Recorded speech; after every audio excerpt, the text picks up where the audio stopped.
ಮಹಾರಾಷ್ಟ್ರದಲ್ಲಿ ಅಷ್ಟೊಂದು ಸ್ಥಾನಗಳನ್ನು ಗೆಲ್ತಾರೆ ಅಂತೇಳಿ ಸ್ವತಃ ಮಹಾಯುತಿಗೆ ಗೊತ್ತಿರಲಿಲ್ಲ. ದೇವೇಂದ್ರ ಫಡ್ನವೀಸ್ ಹಿಂದೆ ಮುಖ್ಯಮಂತ್ರಿ ಆಗಿದ್ದರು. ನಂತರ ಶಿವಸೇನೆ ಮತ್ತು NCP ಇಂಡಿ ಮೈತ್ರಿಕೂಟ ಜೊತೆ ಹೋದ ಕಾರಣಕ್ಕಾಗಿ ಸ್ವಲ್ಪ ಅಸ್ತವ್ಯಸ್ತ ಉಂಟಾಗಿ ಅದು ಛಿದ್ರವಾಗಿ ಬಂದಿದ್ದಾರೆ. ಏಕನಾಥ್ ಶಿಂದೆ ಮುಖ್ಯಮಂತ್ರಿ ಆಗಿದೆ. ಈಗ ಏಕನಾಥ್ ಶಿಂದೆ ಮುಖ್ಯಮಂತ್ರಿಯಾಗಿ ಮುಂದುವರಿತಾರಾ ಅಥವಾ ಅತಿ ದೊಡ್ಡ ಪಕ್ಷವಾಗಿ ಹೊರಹೊಮ್ಮಿರುವಂಥ BJPಗೆ ಬಿಟ್ಕೊಡ್ತಾರಾ? ಕಳೆದ ಬಾರಿ ಕೂಡ BJP 104 ಗಳಿಸಿತ್ತು. ಏಕನಾಥ್ ಶಿಂದೆ ಶಿವಸೇನೆ ಮುರಿದುಕೊಂಡು ಬಂದಾಗ 40 ಶಾಸಕರ ಜೊತೆ ಬಂದಿದ್ದರು. ಹಾಗೆಯೇ ಅಜಿತ್ ಪವಾರ್ ಅವರು ಕೂಡ 40 ಶಾಸಕರ ಜೊತೆ ಬಂದಿದ್ದರು. ಏಕನಾಥ್ ಶಿಂದೆ ತೊಂದರೆ ಇಲ್ಲ ಅಂತ ಹೇಳಿದರೆ ಯಾವುದೇ ಪ್ರಾಬ್ಲಮ್ ಇಲ್ಲ, ದೇವೇಂದ್ರ ಫಡ್ನವೀಸ್ ಮುಖ್ಯಮಂತ್ರಿ ಆಗ್ತಾರೆ. ಗೊತ್ತಿಲ್ಲ, ಅಧಿಕಾರ ಬಂದಂಥ ಒಂದು ಆಸೆ ಬರುತ್ತಲ್ಲ, ಅವ್ರು ಹೇಳ್ಬೋದು ನನ್ನ ಕಾರಣಕ್ಕಾಗಿ ಇಷ್ಟು ಬಂತು ಅಂತ ಹೇಳ್ಬೋದು. ಫಡ್ನವೀಸ್ಗೆ ಮಹಾಯುತಿಯ ಎರಡೂ ಪಕ್ಷಗಳು ಬೆಂಬಲ ವ್ಯಕ್ತಪಡಿಸ್ತಾ ಇದ್ದೀವಿ, ಈಗೇನು ಪ್ರಾಬ್ಲಮ್ ಇಲ್ಲ. ಫಡ್ನವೀಸ್ಗೆ ಅಜಿತ್ ಪವಾರ್ ಬಣದಿಂದ ಬೆಂಬಲ ಇದೆ.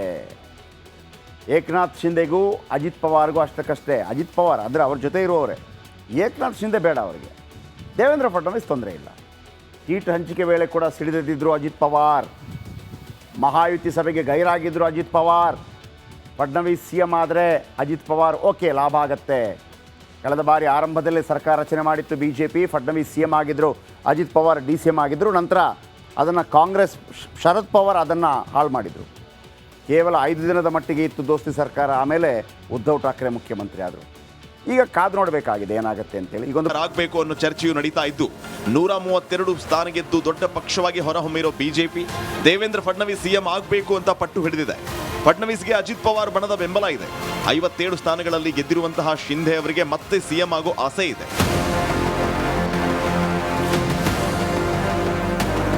ಜಾರ್ಖಂಡ್ನಲ್ಲಿ ಇಂಡಿಯಾ ಮೈತ್ರಿಕೂಟ ಜೈಬೇರಿ ಬಾರಿಸಿದೆ.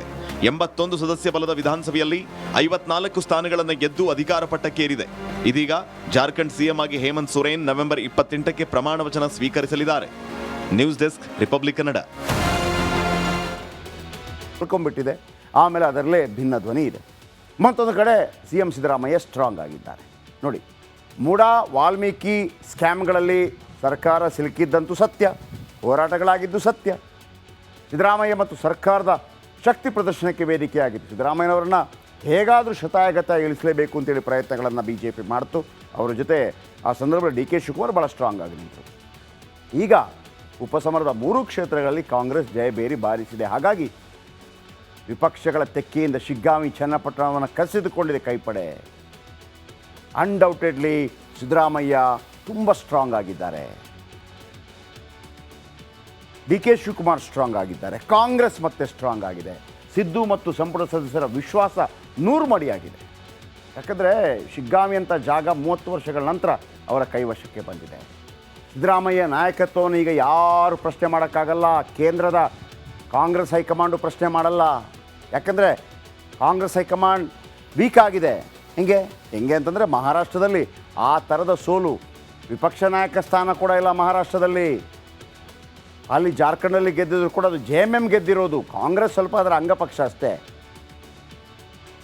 ಇಲ್ಲಿ 3ಕ್ಕೆ 3 ಗೆದ್ದ ಕಾರಣಕ್ಕಾಗಿ ಸಿದ್ದರಾಮಯ್ಯನವರನ್ನು ಪ್ರಶ್ನೆ ಮಾಡುವ, ಸಿದ್ದರಾಮಯ್ಯನವರ ವಿರುದ್ಧ ಏನಾದರೂ ಕಸಿವಿಸಿಗಳು ಬಂದಂಥ ಸಂದರ್ಭದಲ್ಲಿ ರಾಜೀನಾಮೆ ಕೊಡಿ ಅಂತ ಕೇಳುವ ಧೈರ್ಯ ಇದೀಗ ಕಾಂಗ್ರೆಸ್ ಹೈಕಮಾಂಡ್ಗೆ ಇಲ್ಲ. ಮತ್ತೊಮ್ಮೆ ಪ್ರಬಲ ಅಹಿಂದ ನಾಯಕ ಮತ್ತು ಕಾಂಗ್ರೆಸ್ಗೆ ಅಹಿಂದಾದ ಅಗತ್ಯ ಎಷ್ಟಿದೆ ಅನ್ನೋದನ್ನು ಮನವರಿಕೆ ಮಾಡಿಕೊಟ್ಟಿದ್ದಾರೆ ಸಿದ್ದರಾಮಯ್ಯ. ಹೈಕಮಾಂಡ್ ಮತ್ತು ವಿರೋಧಿಗಳಿಗೆ ಮುಖ್ಯಮಂತ್ರಿ ಸಂದೇಶ ರವಾನೆ ಮಾಡಿದ್ದಾರೆ. 3 ಕ್ಷೇತ್ರಗಳಲ್ಲಿ ಸಕ್ರಿಯರಾಗಿ ಪ್ರಚಾರ ನಡೆಸಿದರು ಸಿದ್ದರಾಮಯ್ಯ. ನಾಯಕತ್ವ ಬದಲಾವಣೆ ಬಾಂಬ್ಗೆ ಗೋಲಿ ಹೊಡೆದಿದ್ದಾರೆ ಸಿದ್ದರಾಮಯ್ಯ.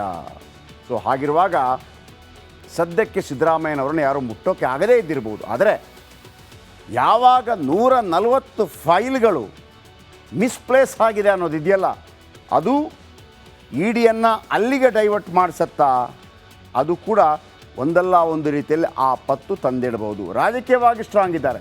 ಟೆಕ್ನಿಕಲಿ ಅಲ್ಲಿ ಕೆಲವು ಲೂಪ್ ಹೋಲ್ಸ್ಗಳು ಕಾಣ್ತಾ ಇದೆ. ಓಕೆ, ಬುಡಾ ಹಗರಣ, ಅದರ ಬ್ರಹ್ಮಾಂಡ ಭ್ರಷ್ಟಾಚಾರ ಹಗರಣ ಏನೆಲ್ಲ ಸುದ್ದಿಗಳನ್ನು ಹೊರಚೆಲ್ತು ಅನ್ನೋದು ನಿಮ್ಗೆ ಗೊತ್ತಿದೆ.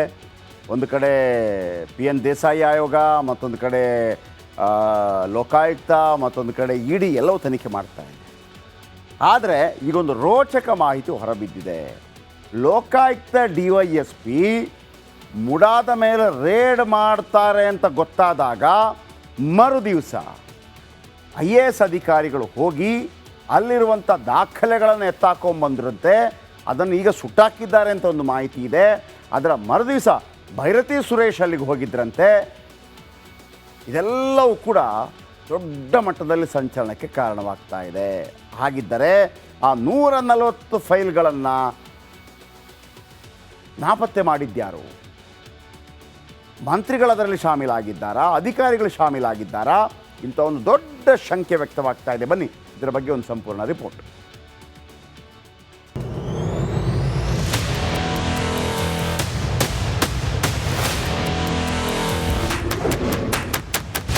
ಮೂಡ ಹಗರಣದ ಮೆಗಾ ಅಪ್ಡೇಟ್. ದಾಳಿಗೆ ಸರ್ಚ್ ವಾರೆಂಟ್ ಪಡೆದಿತ್ತು ಲೋಕ. ಮೂಡ ಅಂದ್ರೆ ತಟ್ ಅಂತ ನೆನಪಾಗೋದು ಸಿಎಂ ಹಾಗೂ ಅವರ ಪತ್ನಿ ಪಾರ್ವತಿ. ಸೈಟ್ ಹಂಚಿಕೆ ಹಗರಣದ ಚಕ್ರವ್ಯೂಹದಲ್ಲಿ ಸಿಎಂ ಫ್ಯಾಮಿಲಿ ಅಂತೂ ವಿಲವಿಲ ಅಂತಿರೋದು ಗೊತ್ತೇ ಇದೆ. ಹಗರಣದ ಬಿಲ ಹೊಕ್ಕಿರುವ ಲೋಕಾಯುಕ್ತ ತನಿಖೆಯಲ್ಲಿ ಒಂದೊಂದೇ ಸ್ಫೋಟಕ ಮಾಹಿತಿ ರಿವೀಲ್ ಆಗ್ತಿದೆ.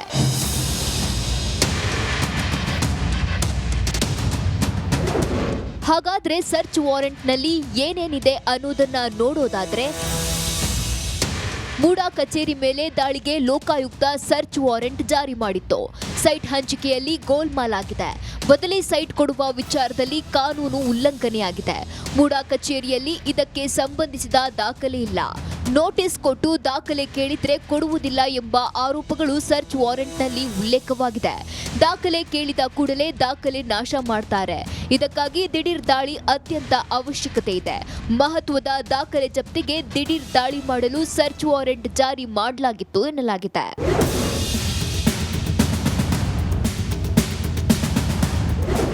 ಜೂನ್ 29ರಂದೇ ಮೂಡಾ ಕಚೇರಿಗೆ ನಗರಾಭಿವೃದ್ಧಿ ಇಲಾಖೆಯ IAS ಅಧಿಕಾರಿಗಳ 3 ತಂಡ ಭೇಟಿ ನೀಡಿತ್ತು.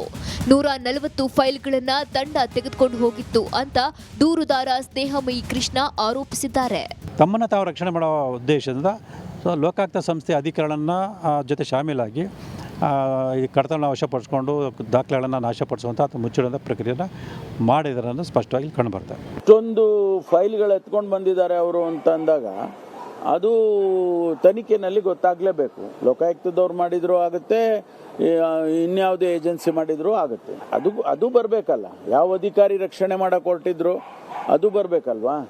ತನಿಖೆನಲ್ಲಿ ಬಂದಾಗ ಅದು ಒಂದು ವೇಳೆ ಆ ರೀತಿ ಕಂಡು ಬಂದರೆ ಕ್ರಮ ತಗೊಳ್ತಾರೆ.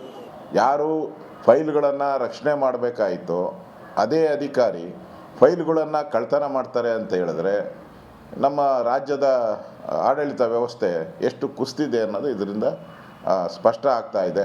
ಅದರಿಂದ CBI ತನಿಖೆ ಒಂದೇ ಇದಕ್ಕೆ ಪರಿಹಾರ ಅಂತ ನಾನು. ಲೋಕಾಯುಕ್ತ ತನಿಖೆ ಸುತ್ತ ಅನುಮಾನದ ಹುತ್ತ ಬೆಳೆದಿದೆ. ಸರ್ಕಾರವೇ ದಿಕ್ಕು ತಪ್ಪಿಸ್ತಿರೋ ಆರೋಪ ಕೇಳಿ ಬಂದಿದೆ. ವಿನೋದ್ ಪಡುವಾರಳ್ಳಿ, ರಿಪಬ್ಲಿಕ್ ಕನ್ನಡ, ಮೈಸೂರು.